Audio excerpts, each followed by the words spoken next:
ஓம் சிவதந்திரம். இன்றைக்கு என்ன பதிவு பார்க்க போறோம் பார்த்தீங்கன்னா, ஓம் என்ற பிரணவ மந்திரத்தின் மகிமை பற்றி தெரிந்து கொள்ளுங்கள். ஆதியும் அந்தமும். ஆனா சிவபெருமானின் ஓம் என்ற பிரணவ மந்திரத்தின் மகிமை பற்றி தெரியுமா? ஆதியும் அந்தமும்.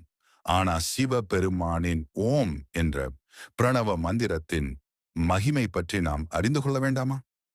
ஓம் என்ற உச்சரிப்பு உன்னதமானது. இதற்கு பரமாத்மாவே ஜீவனாகிய என்னை உன்னோடு சேர்த்துக்கொள் என்று அர்த்தம். அதனால் தான் கடவுள் பெயரை உச்சரிக்கும் முன்பும் ஓம் நம சிவாய், ஓம் நமோ நாராயணா, ஓம் சக்தி, ஓம் முருகா என்று சொல்லுகின்றோம். இந்த பிரபஞ்சமே ஓம் என்னும் அச்சாணியில் தான் சுழன்று கொண்டிருக்கின்றது. எனவே ஓம் என்று சொல்ல சொல்ல பஞ்சபூத சக்திகளும் உடலில் ஊடுருவி மின் சக்தி, காந்த சக்தியை உருவாக்குகிறது. இதனால் நோய்கள் நீங்கி உடல்